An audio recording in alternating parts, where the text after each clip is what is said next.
بسم اللہ الرحمن الرحیم۔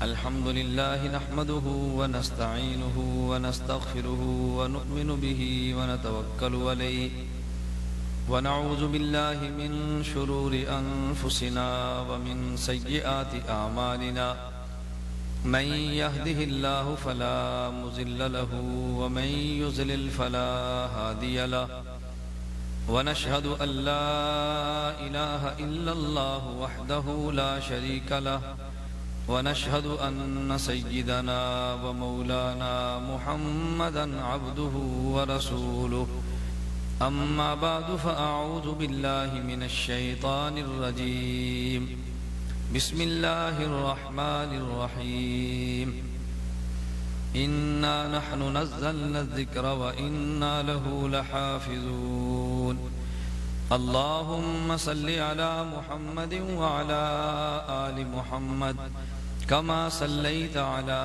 إبراهيم وعلى آل إبراهيم إنك حميد مجيد اللهم بارك على محمد وعلى آل محمد كما باركت على إبراهيم وعلى آل إبراهيم إنك حميد مجيد۔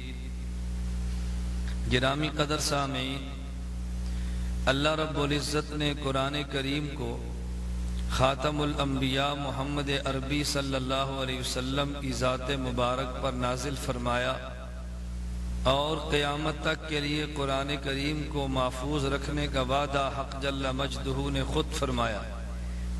یوں کہیے کہ قرآن کریم کو نازل کرنے والی ذات بھی اللہ رب العزت کی ہے اور قرآن کریم کی حفاظت کا ذمہ لینے والی ذات بھی اللہ رب العزت کی ہے۔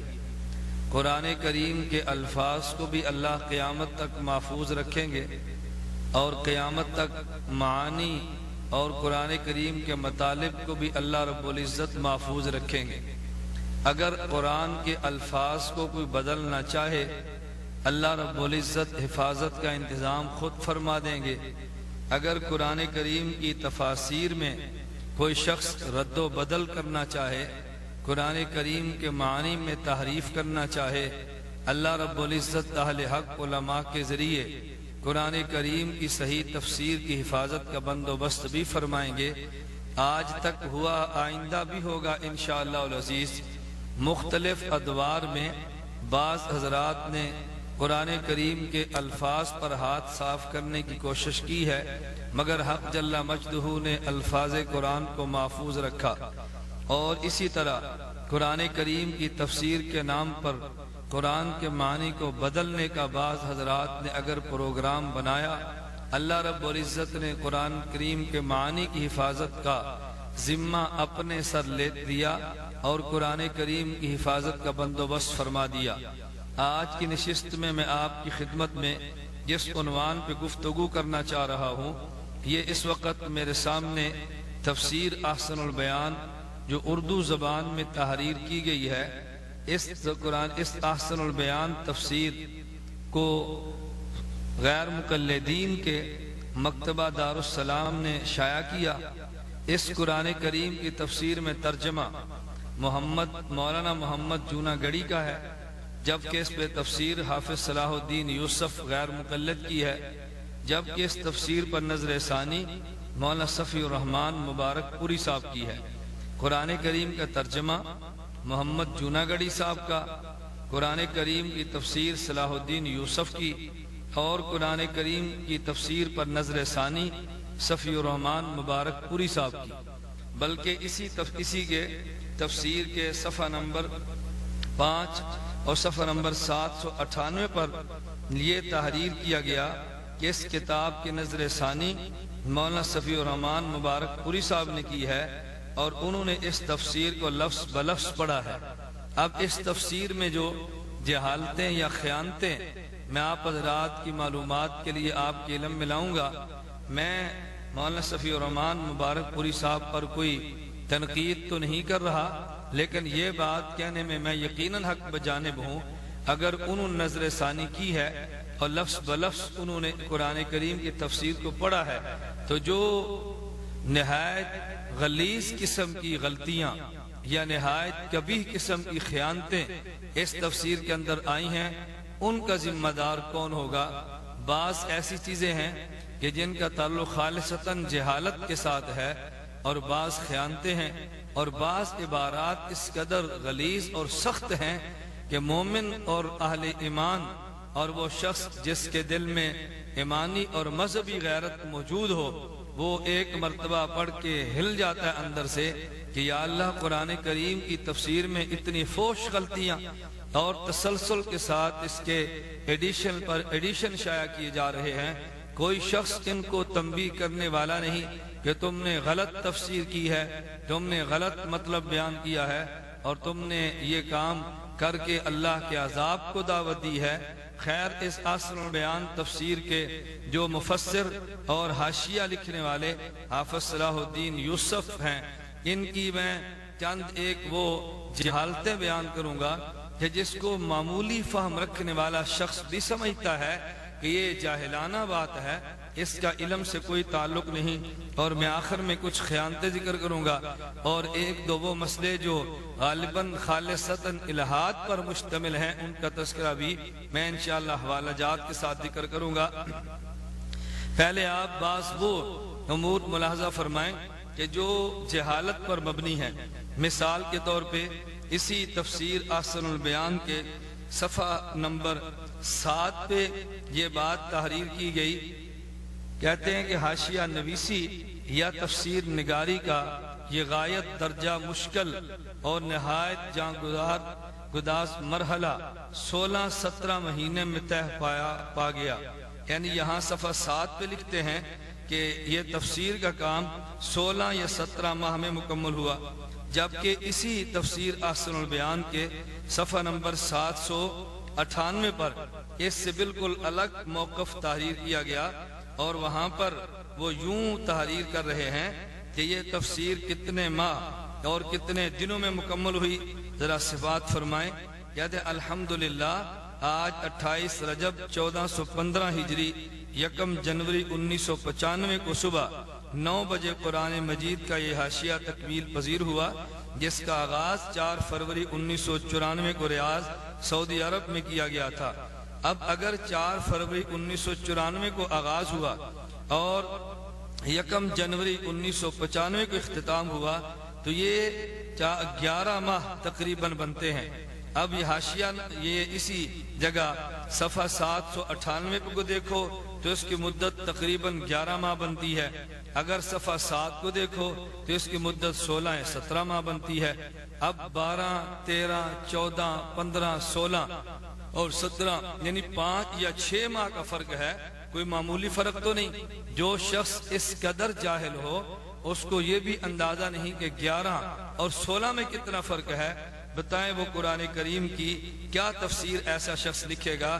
تو اس کی میں نے جہالت نمبر 1 آپ کی خدمت میں پیش کی ہے۔ ایک سب مقام پہ لکھا کہ یہ 11 ماہ میں تفسیر مکمل ہوئی اور ایک مقام پہ لکھا کہ یہ تفسیر 16 یا 17 ماہ میں مکمل ہوئی۔ جہالت نمبر 2، صلاح الدین یوسف صاحب نے اسی تفسیر کے شروع میں اسی عرض مفسر کے نام پہ چند ایک صفحات تحریر کی ہیں۔ ان کے صفحہ 10 پہ جب عرض مفسر کے نام پہ تحریر کی جانے والی گفتگو ختم کیا تو آخر میں لکھتے ہیں صلاح الدین یوسف، جامع اہل حدیث، مدنی روڈ، مصطفیٰ آباد، لاہور۔ تاریخ درج کی ہے ربیع الاول 1516 ہجری بمطابق اگست 1995 ہجری۔ تو سامعین آپ حضرات خود ملاحظہ فرمائیں اور ذرا غور کریں کہ ربیع الاول 1516 ہجری کہاں اور اگست 1995 کہاں۔ اگست 1995 کے مطابق ربیع الاول 1516 نہیں بنتا بلکہ یہ تو 1416 ہجری بنتا ہے، تو ایک صدی کا فرق معمولی فرق تو نہیں ہے، یعنی جو 15ویں صدی کا معاملہ تھا اس کو 100 سال بعد آنے والی صدی 16ویں صدی کا کارنامہ بیان کیا گیا، یعنی اب تاریخ بنتی ہے 1416 ہجری اور انہوں نے لکھی ہے 1516 ہجری، جس شخص کو 116 ہجری اور انہوں نے لکھی ہے 1516 ہجری، جس شخص کو 1 صدی کے فرق کا اندازہ نہ ہو، آپ اندازہ فرما سکتے ہیں کہ یہ شخص کتنا جاہل انسان ہوگا۔ جہالت نمبر انہی کی آپ ملاحظہ فرمائیں کہ جو مسلسل جہالتوں کا مظاہرہ کیا جا رہا ہے، یہی شخص اپنی اسی تفسیر کے یہ صفحہ نمبر 2 پہ جب سورۃ الفاتحہ کی تفسیر لکھ رہے ہیں تو سورۃ الفاتحہ کی تفسیر لکھتے ہوئے انہوں نے ایک بات تحریر کی اور دلائل دینے کی کوشش کی ہے کہ امام کے پیچھے مقتدی کو سورۃ الفاتحہ کی تلاوت نہیں کرنی چاہیے۔ اس پر احادیث پیش کی ہیں۔ خیر، احادیث پیش کرتے ہوئے اب ان احادیث کا بھی تذکرہ کیا کہ جن میں فاتحہ پڑھنے کی ممانعت معلوم ہوتی تھی۔ جب اس کا تذکرہ کیا تو کہنے لگے کہ یہ جو قرآن کریم کی آیت ہے وَإِذَا قُرِئَ الْقُرْآنُ فَاسْتَمِعُوا لَهُ وَأَنصِتُوا، جب قرآن پڑھا جائے تو سنو اور خاموش رہو۔ یا حدیث وَإِذَا قَرَأَ فَأَنصِتُوا بشرط صحت، جب امام قرات کرے تو خاموش رہو کا مطلب یہ ہے کہ جہری نمازوں میں مقتدی سورۃ فاتحہ کے علاوہ باقی قرات خاموشی سے سنیں، امام کے ساتھ قرآن نہ پڑھیں۔ اب سامعین دیکھیں قرآن کریم کی آیت میں بھی یہ جہر اور سر کا کوئی فرق نہیں تھا۔ وَإِذَا قَرَأَ فَأَنصِتُوا، اس حدیث مبارک میں بھی جہر اور سر کا کوئی فرق نہیں تھا، لیکن اس مفسر نے اپنی طرف سے جہر اور سر کا فرق کرنے کی ایک کوشش کی ہے۔ چلیے، وہ تو قرآن کریم کی آیت یا حدیث مبارک کی تشریح میں اس شخص سے جہالت ہوئی۔ ایک اور بات جو میں بتانا چاہتا ہوں، ان نے اس حدیث میں کہا وَإِذَا قَرَأَ فَأَنصِتُوا بشرط صحت، یعنی بشرط صحت میں تم کم علمی کی وجہ سے یہ ثابت کرنا چاہ رہے ہوگے کہ شاید یہ حدیث صحیح نہیں، جبکہ اسی حدیث کو حضرت امام مسلم رحمہ اللہ نے صحیح مسلم حدیث نمبر 906 کتاب فرمایا ہوا عندی صحیح، کہ یہ حدیث میرے نزدیک صحیح ہے۔ اور اسی حدیث کے بارے میں شیخ ناصر الدین البانی نے ارواء الغلیل جلد نمبر 2 صفحہ نمبر 267 حدیث نمبر 499 کتاب اس حدیث کو صحیح کہا۔ تو جس کو حضرت امام مسلم جیسا جلیل القدر محدث وہ حدیث کو صحیح کہہ دے، اور جس حدیث مبارک کو ناصر الدین البانی جو تمہارا بہت بڑا محقق شمار ہوتا ہے، اگر وہ اس کو صحیح کہہ دے تو پھر تم جیسے شخص کا بشرط صحت کہہ کے اس حدیث کے صحت کو مشکوک کرنا، آپ اندازہ فرمائیں کس قدر جہالت کا ارتکاب اور جہالت کی خبر دے رہا ہے۔ تو اس شخص کو یہ بھی معلوم نہیں یہ حدیث صحیح ہے یا حدیث صحیح نہیں، تو محدثین صحیح کہہ رہے ہیں اور یہ بشرط صحت کہہ کے اس حدیث کا جواب دینے کی ایک ناکام سی کوشش کر رہا ہے۔ اسی طرح قرآن کریم کی آیت وَلَقَدْ أَرْسَلْنَا إِلَىٰ ثَمُودَ أَخَاهُمْ صَالِحًا أَنِ اعْبُدُوا اللَّهَ فَإِذَا هُمْ فَرِيقَانِ يَخْتَصِمُونَ قَالَ يَا قَوْمِ لِمَ تَسْتَعْجِلُونَ بِالسَّيِّئَةِ قَبْلَ الْحَسَنَةِ لَوْلَا تَسْتَغْفِرُونَ اللَّهَ لَعَلَّكُمْ تُرْحَمُونَ۔ سامعین آپ ملاحظہ فرمائیں، اب اس آیت میں اللہ رب العزت حضرت صالح علیہ السلام کو قوم سمود کی طرف بھیجنے کا تذکرہ فرما رہے ہیں۔ حضرت صالح علیہ السلام نے اپنی قوم سے کہا اللہ کی عبادت کرو، وہ قوم آپس میں فریق بن کے لڑنے جھگڑنے لگے۔ حضرت صالح نے فرمایا لما تستعجلون بالسیئۃ قبل الحسنہ، اے میری قوم کہ لوگو تم نیکی سے پہلے برائی کی جلدی کیوں مچا رہے ہو؟ تم اللہ تعالیٰ سے استغفار کیوں نہیں کرتے تاکہ تم پر رحم کیا جائے؟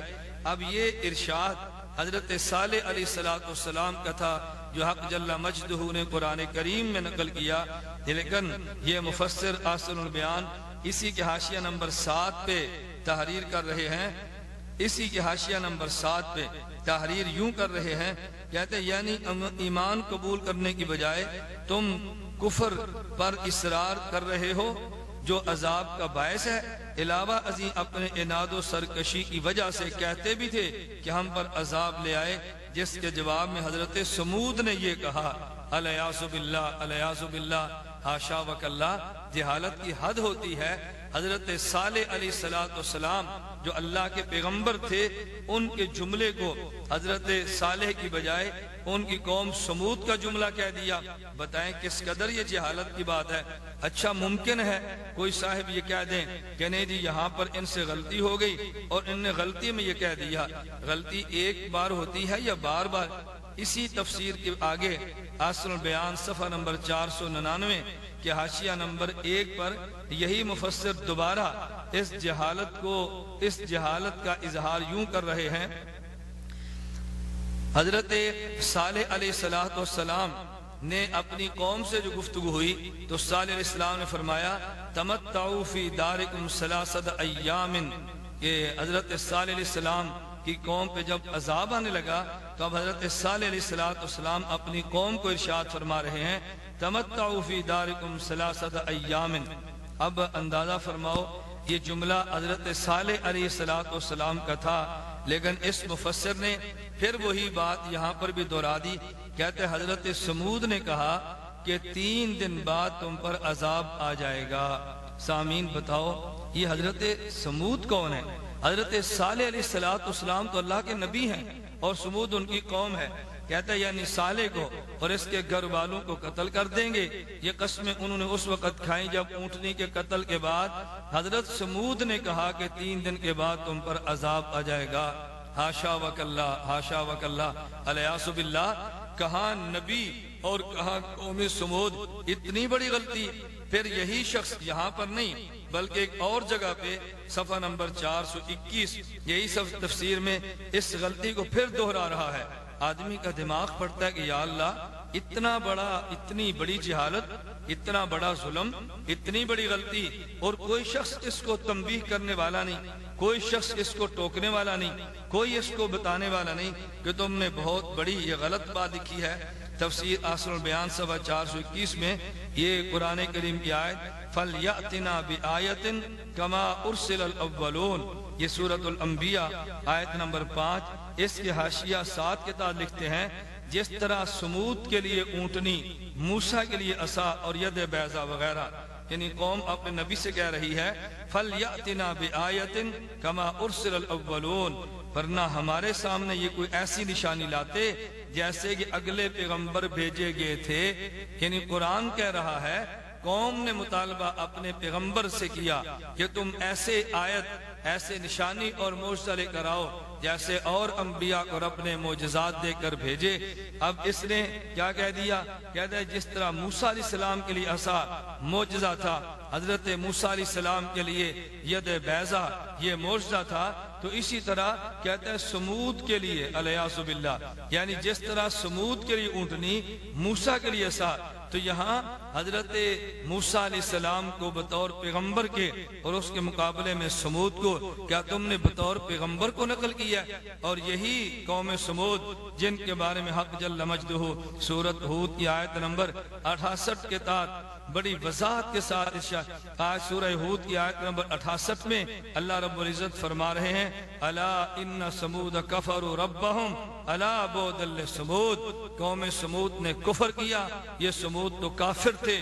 تو ظالم تم نے نبی کی جگہ پہ سمود کا تذکرہ ایک بار نہیں 3 بار کیا. اتنی بڑی جہالت، اتنی بڑی کم علمی اور اس قدر خیانت اور بددیانتی. میں تو تمہارے لیے جملہ جہالت کا کہہ کے بڑے ہی نرم موقف کو بیان کر رہا ہوں. اگر یہی لفظ حضرات علماء دیوبند، اکابر علماء دیوبند اور ائمہ احناف میں سے کسی کی تفسیر میں ایک جملہ آتا تو کتنے شیاطین اور خناس وہ تھے جو علماء دیوبند پہ برستے، علماء دیوبند کا مذاق استہزاء اڑاتے. کس قدر تم علماء دیوبند کی معمولی سی لفظ کی غلطی بھی آ جائے تم کس قدر تمسخر اڑاتے ہو.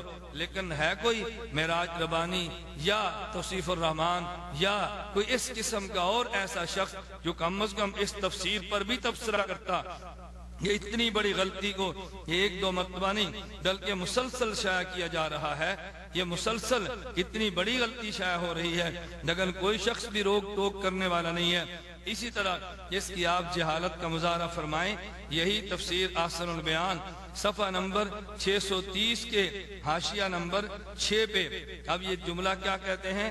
یہ قرآن کریم سورہ حامیم السجدہ 24واں پارہ، یہ صفحہ نمبر 630 پہ قرآن کریم کی آیت ان ربک لذو مغفرۃ وذو عقاب علیم، یقیناً آپ کا پروردگار معافی والا اور دردناک عذابوں والا ہے۔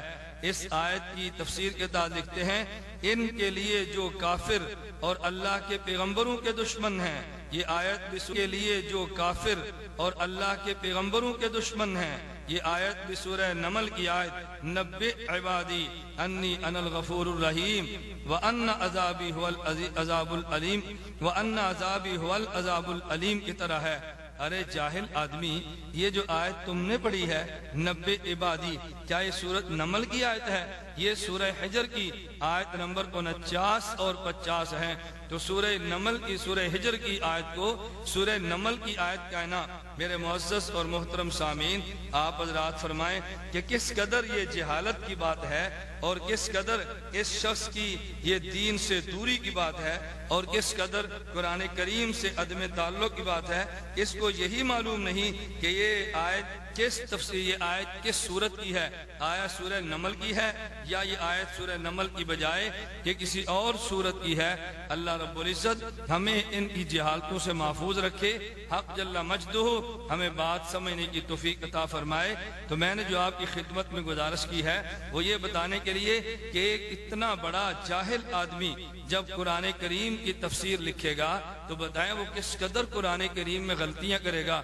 معمولی بات بھی تم نہیں سمجھ سکتے، جو عام سادہ قرآن کا حافظ بات سمجھتا ہے تم وہ بھی نہیں جانتے۔ معمولی ریاضی کا علم رکھنے والا جو تواریخ میں فرق کر سکتا ہے، کیا تم وہ موٹا سا فرق بھی نہیں کر سکتے؟ چلیے یہ تو اس کی جہالت کی باتیں ہیں۔ اور اسی طرح ان شخصوں کی آپ جہالت پہ ذرا متوجہ ہوں، بڑی اہم قسم کی جہالت جو میں آپ کی خدمت میں عرض کر رہا ہوں، آپ ذرا اس کا ملاحظہ فرمائیں۔ اسی تفسیر احسن البیان کے صفحہ 7 پہ جناب ایک بات لکھتے ہیں، اور اس سے قبل میں ایک بات کہنا چاہتا ہوں، پہلے اس کو سمجھیں۔ وہ یہ کہ ایک ہے لفظ اللہ اور ایک ہے لفظ خدا۔ تو لفظ خدا کے بارے میں غیر مقلدین کا موقف کیا ہے؟ صلاۃ الرسول سیالکوٹی، صلاۃ الرسول سیالکوٹی کی کتاب جس پر حاشیہ لقمان ڈاکٹر لقمان سلفی کا ہے، اس کے اہتمام سے چھپی ہے، اس کے صفحہ 2 پر لکھا ہے کہ خدا اور خداوند جیسے الفاظ پوری کتاب سے حذف کر دیے گئے، یعنی جہاں جہاں سیالکوٹی صاحب نے صلاۃ الرسول صلی اللہ علیہ وسلم یہ لفظ لکھے تھے وہ حذف کر دیے گئے۔ اسی طرح سیالکوٹی صاحب کی کتاب سبیر الرسول ڈاکٹر لقمان سلفی کی تصحیح تنقیح سے چھپی، اس کے ٹائٹل پر لکھا ہے چونکہ اللہ کے لیے خدا کا کلمہ استعمال کرنا جائز نہیں، اس لیے پوری کتاب میں خدا کی جگہ اللہ کا کلمہ استعمال کیا گیا ہے۔ گویا کہ لقمان سلفی یہ لوگ یہ عقیدہ، یہ ذہن اور نظریہ رکھتے ہیں کہ لفظ اللہ کا استعمال تو ٹھیک ہے مگر اردو زبان میں لفظ خدا کا استعمال ٹھیک نہیں۔ اب سامعین اسی اصول کے تحت جو انہوں نے گفتگو کیا وہ سماعت فرمائیں۔ احسن البیان صفحہ 7 پہ لکھتے ہیں، کہتے ہیں اردو میں اللہ تعالیٰ کے لیے خدا کا لفظ بول چار اور تحریر میں عام ہے، لیکن اصلاً یہ لفظ فارسی زبان کا ہے اور فارس کے آتش پرستوں کے ہاں بالخصوص یہ لفظ استعمال ہوتا ہے جو دو خداؤں کے قائل ہیں، ایک کو وہ اہرمن اور دوسرے کو یزداں کہتے ہیں، اس لیے یہ لفظ در اصل مجوسیوں کے عقیدہ سنویت دو خدا ہونے کا مظہر ہے۔ یعنی چونکہ فارسی لوگ لفظ خدا کہتے ہیں اور ان کے یہاں خدا دو ہیں، ایک اہرمن اور ایک یزداں، تو جب وہ خدا کہتے ہیں تو اس سے عقیدہ سنویت یعنی دو خدا ہونے کا شبہ پیدا ہوتا ہے۔ بنا بری اہل توحید کو اس لفظ کی بجائے اللہ کا لفظ ہی استعمال کرنا چاہیے، یہ بہتر بھی ہے اور باعث ثواب بھی ہے۔ بنا بری اس مختصر تفسیر کا ایک امتیاز یہ بھی ہے کہ اس میں کوشش کی گئی ہے کہ خدا کا لفظ سوائے ناگزیر تراکیب کے کہیں استعمال نہ ہو۔ اس جملے پہ ذرا سامعین آپ غور فرمائیں، اس میں کوشش کی گئی ہے کہ خدا کا لفظ سوائے ناگزیر تراکیب کے کہیں استعمال نہ ہو۔ اس میں جو ترجمہ دیا گیا ہے وہ دراصل مولانا محمد جونا گڑھی رحمہ اللہ کا ہے، جو ان کی مترجم تفسیر ابن کثیر کے ساتھ ہے۔ اب سامعین آپ حضرات اس پہ تھوڑا سا توجہ فرمائیں۔ انہوں نے دو باتیں کی ہیں۔ نمبر ایک کہ جس سے معلوم ہوا کہ محمد جونا گڑھی صاحب کے ترجمے میں اللہ کا ترجمہ لفظ خدا سے کئی بار کیا گیا، اور انہوں نے اس لفظ خدا کو جہاں لکھا تھا بدل کے لفظ اللہ لکھ دیا۔ اب میرا سوال یہ ہے، اگر یہ لفظ خدا مجوسیوں کے عقیدہ ثنویت کا مظہر ہے، اگر اس سے شرک کی بو آتی ہے، تو محمد جونا گڑھی جس کے ترجمے کو بنیاد بنا کر تم نے اوپر تفسیر لکھی اور حواشی لکھے، کیا محمد جونا گڑھی اس موٹے سے مسئلے کو نہیں جانتا تھا؟ کیا محمد جونا گڑھی خود اس مسئلے سے جاہل تھا؟ تو جو آدمی اپنی تفسیر میں ایسے الفاظ کو لائے جو مجوسیوں کے عقیدہ ثنویت کا مظہر بنے، ایسے الفاظ کو لائے کہ جس سے شرک کی بو آتی ہو، ایسے شخص کی تفسیر ترجمے کو متن بنا کے کیا اس پہ تفسیر اہل سنت والجماعت کو دی جا سکتی ہے؟ نمبر ایک۔ دوسری بات تم نے پھر یہ کہی کہ ہم نے لفظ خدا کو بدل ڈالا، لفظ خدا لکھا لیکن کہاں پہ تبدیلی نہیں کی؟ کہتے ہیں اس میں کوشش کی گئی ہے کہ خدا کا لفظ سوائے ناگزیر تراکیب کے کہیں استعمال نہ ہو۔ عجیب بات یہ ہے، اگر اس لفظ خدا میں ثنویت کی بو ہے، اگر لفظ خدا میں شرک کی بو ہے، اگر لفظ خدا میں یہ مجوسیوں کے عقیدے کا شبہ پڑتا ہے، پھر تراکیب کی وجہ سے باقی رکھنا یہ عام آدمی کی سمجھ سے باہر ہے۔ تراکیب کون سے ایسا عذر پیش آ جاتا ہے اردو زبان میں کہ لفظ اللہ لکھو تو ترکیب نہیں بنتی، لفظ خدا لکھو تو پھر ترکیب بن جاتی ہے۔ اگر ایسا عذر آ بھی جائے تو پھر عقیدے کو مقدم ہونا چاہیے، نہ کہ اردو تراکیب کو مقدم ہونا چاہیے۔ میرے دوستو اور محترم سامعین، آپ حضرات ملاحظہ فرمائیں، جو ہر آئے دن توحید کی رٹ لگاتے ہیں اور خود کو موحد کہہ کے احناف کو مشرک گردان رہے ہیں، ان حضرات کی توحید بس اتنی ہے، اگر ترکیب بدل جاتی ہے تو شرکیہ، ترکیب بدلنے کا خدشہ ہے تو شرکیہ لفظ لکھ دو، اور اگر ترکیب بدلنے کا خدشہ نہیں ہے تو پھر آپ یہ لفظ نہ لکھو۔ اس قدر جہالت کی باتیں اللہ رب العزت محفوظ فرمائے، یہ تمہیں ہی زیب دیتی ہیں، کم از کم اہل علم کو یہ بات زیب نہیں دیتی۔ آدمی اس قدر جہالت کا ارتکاب کرے تو یہ جہالت جو میں نے آپ کے سامنے پیش کی ہے، معزز سامعین آپ اس کو سماعت فرمائیں اور اس پر ذرا توجہ دیں۔ ان جہالتوں کے بعد میں چند ان کی خیانتوں کا تذکرہ کرنا چاہتا ہوں جو انہوں نے اس تفسیر میں خیانتیں کی ہیں۔ خیانت کا مطلب کیا ہے؟ دیکھیے اس وقت میرے ہاتھ میں یہ جو تفسیر احسن البیان ہے، یہ تفسیر احسن البیان دارالسلام سے غیر مقلدین کے مکتبے نے شائع کی ہے، اردو زبان میں تحریر ہے، پاکستان میں تقسیم ہو رہی ہے، بر صغیر میں تقسیم ہو رہی ہے، اردو دان طبقے کو یہ مفت بھی دی جا رہی ہے، اور میں سے ماورا ہے کیا سعودی حکومت نے اس عبارت کو حذف کر دیا، تفسیر سے نکال دیا، یا تم نے سعودی حکومت کو تفسیر چھپنے کے لیے دیتے وقت اس عبارت کو الگ کر دیا؟ یہ فیصلہ سامعین آپ کریں یا یہ فیصلہ ان مقلدین سے پوچھو کہ اس خیانت کا تم نے ارتکاب کیا یا ان جملوں کو نکال کے سعودی حکومت نے جرأت کا حق ادا کیا؟ اب اس میں کئی ایک باتیں موجود ہیں، مثال کے طور پہ یہی تفسیر احسن البیان صفحہ نمبر 81، اسی صفحہ نمبر 81 میں لکھتے ہیں، یہ دراصل صفحہ نمبر تفسیر احسن البیان یہ پارہ نمبر 4 آیت سورت آل عمران کی یہ جو آیت کریمہ 103 نمبر ہے، واعتصموا بحبل اللہ جمیعا ولا تفرقوا کے تحت ان حاشیہ نمبر 6 میں لکھا، جو چلتے ہوئے آگے یہ صفحہ نمبر 81 پہ آ کے تحریر کرتے ہیں، کہتے ہیں حالانکہ اگر یہ اختلاف رحمت ہوتا تو نبی صلی اللہ علیہ وسلم یہ کیوں فرماتے کہ میری امت 73 فرقوں میں بٹ جائے گی، جن میں صرف ایک فرقہ جنت میں جائے گا، باقی سب جہنم میں۔ اب مسلمانوں کے تمام فرقے دعوے دار ہیں کہ جنتی فرقہ وہی ہے، لیکن اس کی جو پہچان نبی صلی اللہ علیہ وسلم نے بیان فرمائی ہے کہ وہ میرے اور میرے اصحاب کے طریقے پر ہوگا، ما انا علی و صحابی، اہل حدیث کے سوا کوئی اور اس کا مصداق ہی قرار نہیں پاتا، اب کے سوا کوئی اور اس کا مصداق ہی قرار نہیں پاتا۔ اب یہ جو عبارت میں نے آپ کی خدمت میں سامعین پڑھ کر پیش کی ہے، یہ عبارت آپ سعودی حکومت کا شائع شدہ نسخہ دیکھیں تو اس کے یہی سعودی نسخے میں تفسیر آسر البیان کا صفحہ 164 بنتا ہے، لیکن اس صفحہ 164 کے تحت یہ قطعاً عبارت موجود نہیں ہے۔ تو کیا پھر میں یہ بات کہہ سکتا ہوں کہ اگر سعودیہ حکومت کے یہ مسلک منہج کے خلاف تھی اس لیے تم نے سعودیہ حکومت کو دیتے وقت اس عبارت کو حذف کر دیا، یا یہ عبارت موجود تھی تو سعودیہ حکومت نے نکال دیا؟ اگر تم نے حذف کیا تو اس کا معنی یہ ہے کہ تم سمجھتے ہو کہ یہ بات سعودی حکومت کے مسلک کے خلاف ہے۔ اگر سعودی حکومت نے نکال دیا اس کا معنی وہ یہ ان کے نظریے کے یقیناً خلاف ہوگی۔ تو ایسا کس نے کیا یہ فیصلہ تم کرو یا اس کا جواب تمہارے ذمہ ہے۔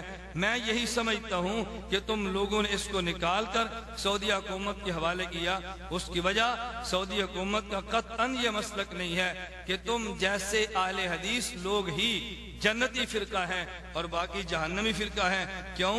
اس لیے کہ اجتہاد کی بنیاد پہ جو اختلافات ہوتے ہیں یہ اختلاف تو صحابہ کرام رضی اللہ عنہم اجمعین میں موجود تھے، لہذا اجتہاد کی بنیاد پہ ہونے والی اختلافات کو الیاذ باللہ جہنمی اختلاف تو نہیں کہا جا سکتا۔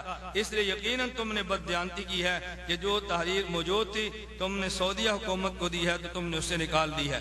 اسی طرح اسی تفسیر کے احسن البیان کے صفحہ نمبر 81 کے حاشیہ نمبر 2 پر جو ایک عبارت لکھی ہے سامعین اس کو ملاحظہ فرمائیں۔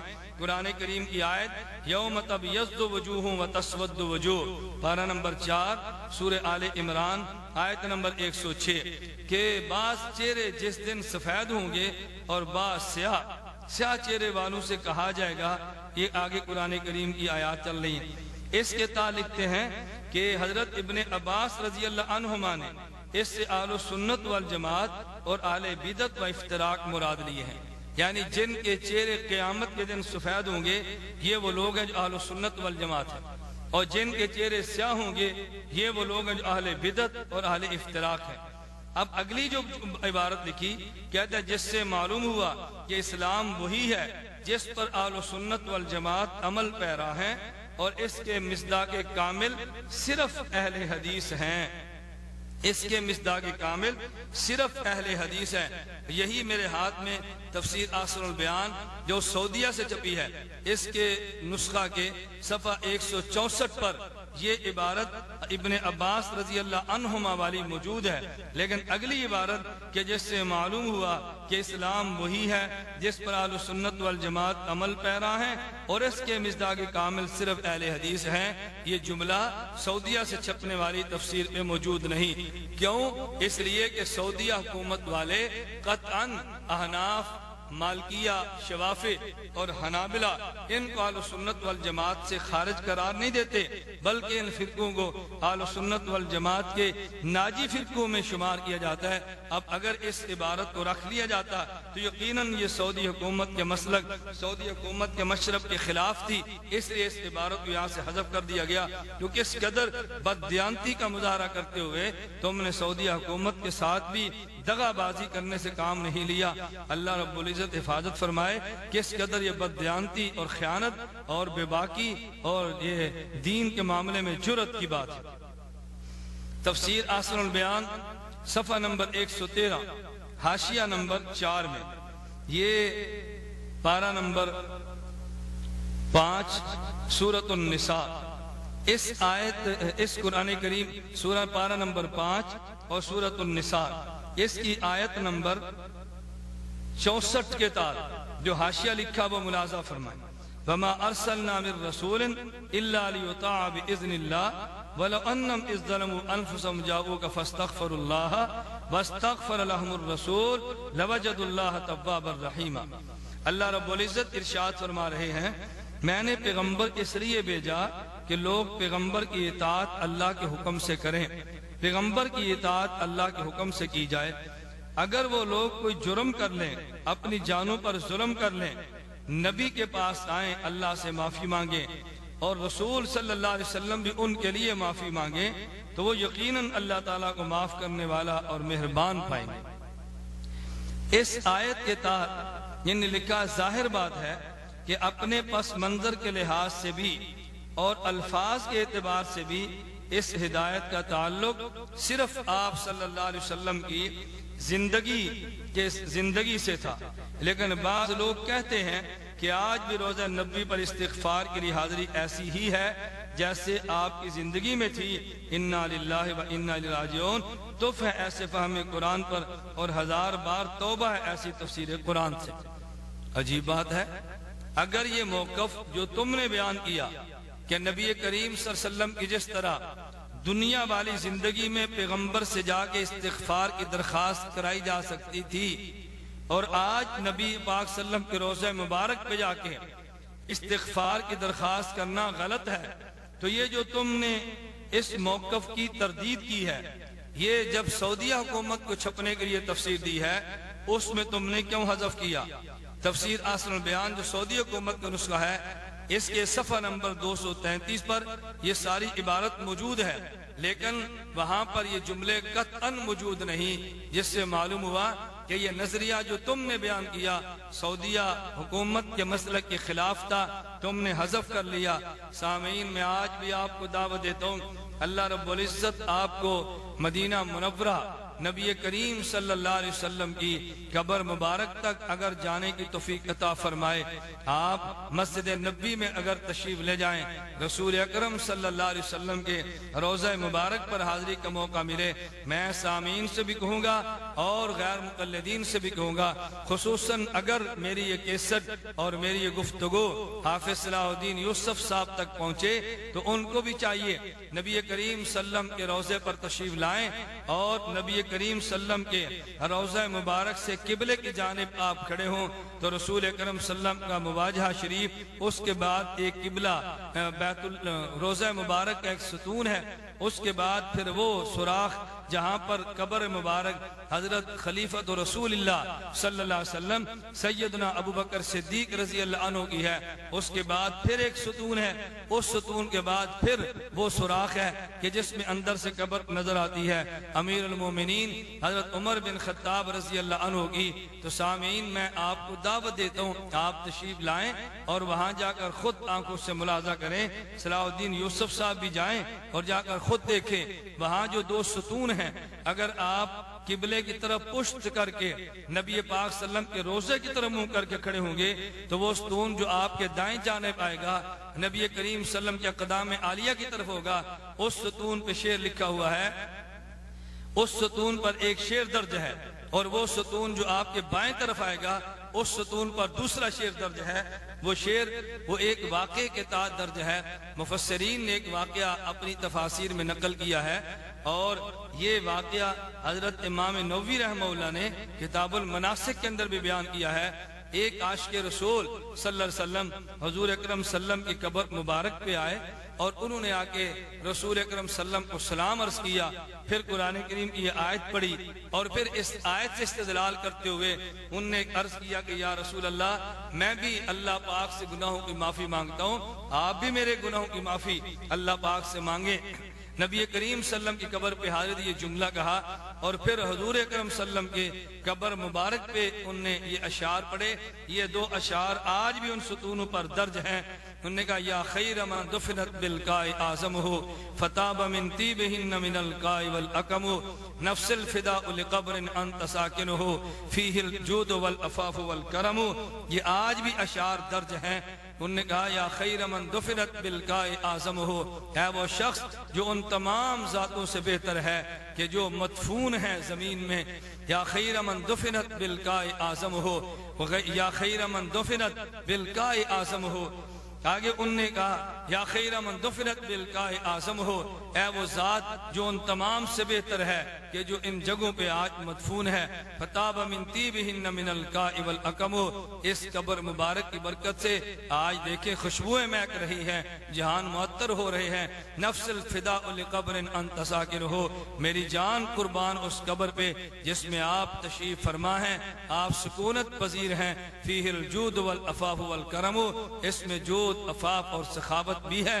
اب سامعین مجھے بتائیں، اگر یہ سعودی حکومت کے خلاف عقیدہ ہوتا، اس شعر کو کھرچ نہ دیا جاتا، اس شعر کو ختم نہ کر دیا جاتا، یہ شعر آج بھی کھرچ نہ دیا جاتا، اس شعر کو ختم نہ کر دیا جاتا، یہ شعر آج بھی موجود ہے.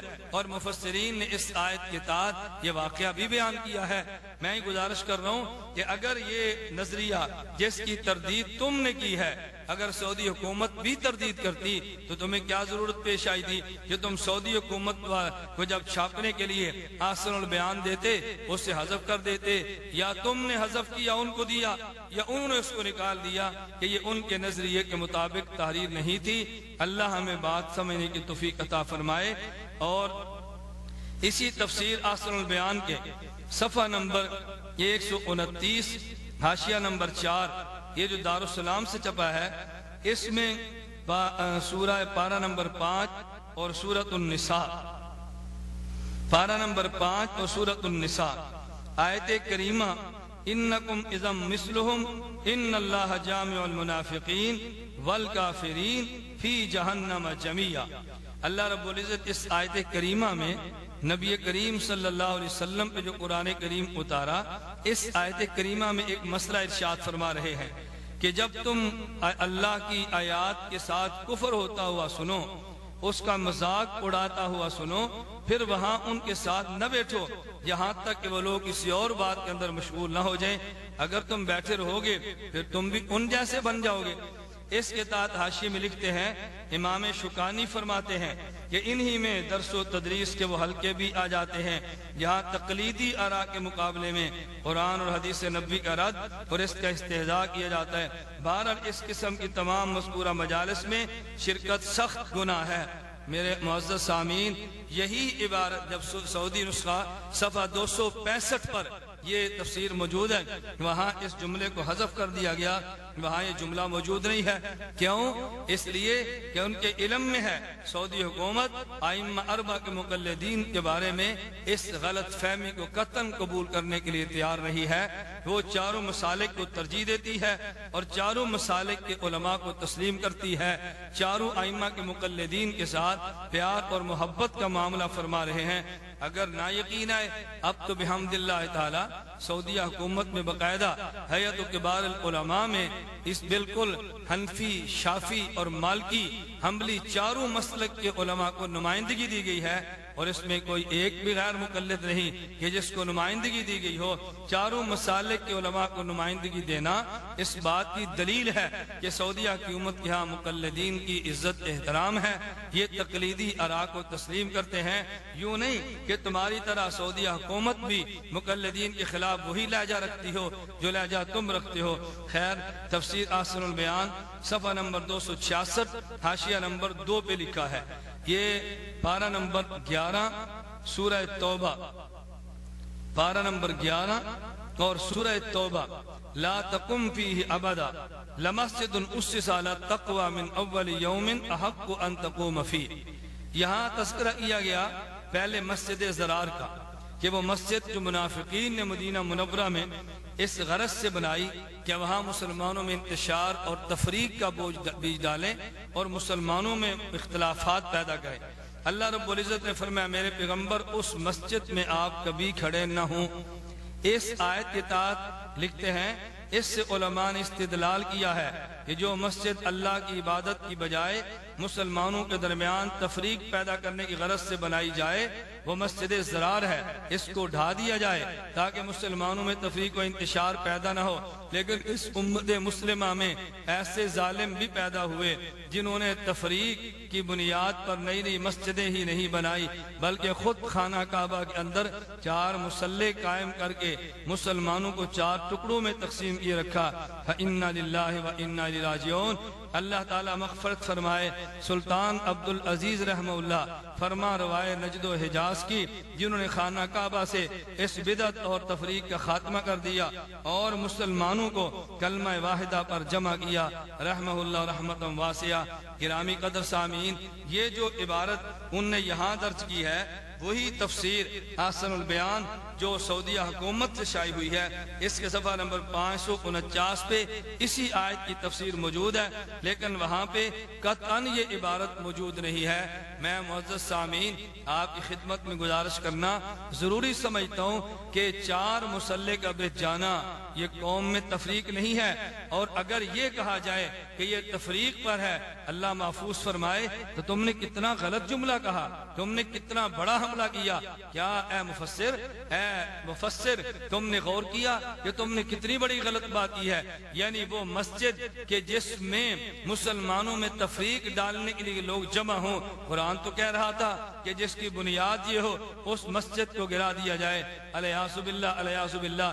تو کیا خانہ کعبہ اگر اس میں تفریق کی بنیاد یہ تھی کہ 4 مسلے قائم ہوئے تو کسی شخص نے سوچا اس بنیاد پر الیاذ باللہ بیت اللہ، خانہ کعبہ یا مسجد حرام کو گرا دیا جائے کہ وہاں مسلمانوں میں تفریق اور مسلمانوں میں انتشار پیدا کیا جا رہا ہے؟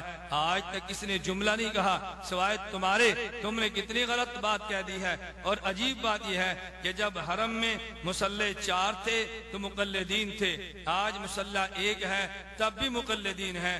اگر حنفی ہوں وہ بھی ہمارے، مالکی ہوں وہ بھی ہمارے، شافعی ہوں وہ بھی ہمارے، حنبلی ہوں تو وہ بھی ہمارے۔ علم میں سے تمہارا تو کوئی بھی نہیں بنتا، تم تو تقلید کو شرک کہہ رہے ہو، اور مقلدین کے بچھائے جانے والے مصلوں کو تم تفریق کی بنیاد قرار دیتے ہو۔ تو حنبلی مصلی ہو تمہارے ہاں تو پھر وہ بھی تفریق ہوگا، اگر مالکی شافعی ہو تو تمہارے ہاں تو پھر وہ بھی تفریق شمار ہوگا۔ میں نے اس لیے گزارش کی ہے کہ جب 4 مصلے تھے تب بھی مقلدین کے، 1 مصلی ہے تب بھی مقلدین کا، تمہارا نہ تب تھا نہ اب ہے، اور نہ ہی انشاءاللہ قیامت کی صبح تک غیر مقلدین کا مصلی اس حرم میں بچھے گا۔ اللہ رب العزت تمہارے شر سے حدود حرم کو بھی محفوظ رکھے۔ گرامی قدر سامعین، لیکن یہ عبارت اس نسخے میں موجود نہیں جو ان نے سعودیہ حکومت کو پیش کیا ہے۔ اب آئیے تفسیر احسن البیان صفحہ 105 کے حاشیہ نمبر 1 کو ملاحظہ فرمائیں۔ پارہ نمبر 5 سورۃ النساء، والمحصنات من النساء الا ما ملکت ایمانکم۔ اس آیت کے تحت انہوں نے ایک مسئلہ بیان کیا، کہتے ہیں کہ عورت کے مرد کے لیے حلال ہونے اور مرد عورت سے نفع اٹھائے، اس کی شریعت نے 2 صورتیں بیان کی ہیں۔ اس کی ایک صورت تو یہ ہے کہ نکاح کر کے مرد عورت سے نفع حاصل کرے، نکاح کر کے مرد عورت کو جائز طریقے سے اپنے استعمال میں لائے، اور کہتے ہیں دوسرا ذریعہ وہ جنگ میں قیدیوں والا ہے۔ اب معزز سامعین آپ حضرات غور فرمائیں، اس میں جملہ کون سا لکھا؟ کہتے ہیں دوسرا ذریعہ جنگ میں قیدیوں والا تھا کہ کافروں کی قیدی عورتوں کو مسلمانوں میں تقسیم کر دیا جاتا تھا اور وہ ان کی لونڈیاں بن کر ان کے پاس رہتی تھیں۔ اس دور میں قیدیوں کے لیے کوئی بین الاقوامی قانون موجود نہیں تھا، اس دور میں قیدیوں کے لیے کوئی بین الاقوامی قانون تو تھا نہیں، اس لیے اس دور کے اعتبار سے بہترین حل تھا۔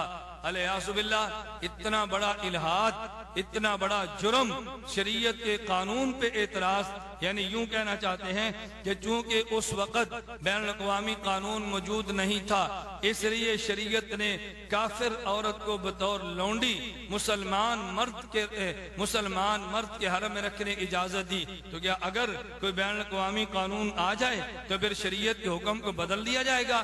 تم یہ بتاؤ کیا قرآن کا قانون ازلی اور ابدی نہیں ہے؟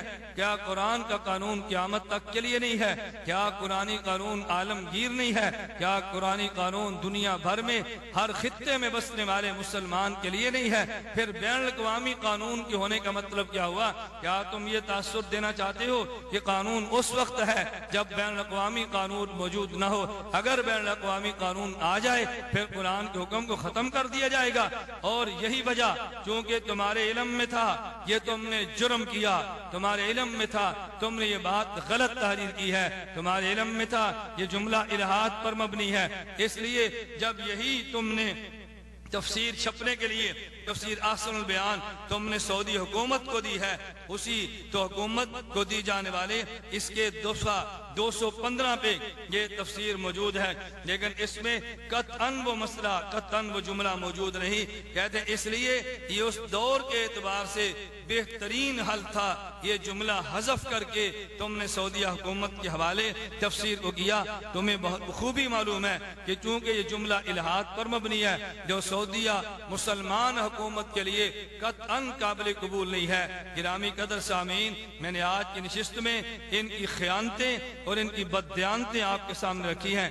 6 خیانتیں بیان کی ہیں، 6 ان کی جہالتیں بیان کی ہیں، اور 7 ان کی خیانتیں اور بددیانتیں آپ کے سامنے رکھی ہیں، تاکہ آپ کے علم میں آئے کہ یہ تفسیر احسن البیان جو اس وقت شائع کی جا رہی ہے، یہ علم میں آئے کہ یہ تفسیر احسن البیان جو اس وقت شائع کی جا رہی ہے، یہ تفسیر احسن البیان اس میں کس قدر جہالتوں سے اور کس قدر خیانتوں سے کام لیا گیا۔ اللہ رب العزت ہمیں ان کی جہالتوں کے شر سے بھی محفوظ رکھے، حق جل مجدہ ہمیں ان کی خیانتوں کے شر سے بھی محفوظ رکھے، اور اللہ ہمیں علماء اہل سنت والجماعت کے نقش قدم پر چلنے کی توفیق عطا فرمائے۔ حق جل مجدہ ہمیں علماء، ائمہ اور فقہا اور محدثین کا احترام کرنے کی توفیق عطا فرمائے، اور جو علماء، محدثین اور فقہا سے بغض عداوت رکھتے ہوں، حق جل مجدہ مجھے اور آپ سب کو ان سے محفوظ رکھے۔ کہ میں نے نہایت اختصار کے ساتھ تفسیر احسن البیان پہ حاشیہ لکھنے والے یہ مفسر حافظ صلاح الدین یوسف کی 6 خیانتیں، 6 جہالتیں اور 7 خیانتیں اور بددیانتی، ان کی 6 جہالتیں اور 7 خیانتیں اور بددیانتیاں آپ کے سامنے پیش کی ہیں، تو آپ کے علم میں آئے کہ لوگ قرآن کریم کے تفسیر کے نام پہ بھی جہالت اور خیانت سے باز نہیں آ رہے۔ اللہ رب العزت مجھے اور آپ کو صراط مستقیم پر چلنے کی توفیق عطا فرمائے۔ اللہ ہم سب کو قرآن کریم کے الفاظ اور قرآن کریم کے معانی کی حفاظت کی توفیق عطا فرمائے۔ اللہ ہم سب کو قرآن کریم کی خدمت کے لیے قبول فرمائے۔ وآخر دعوانا ان الحمد للہ رب العالمین۔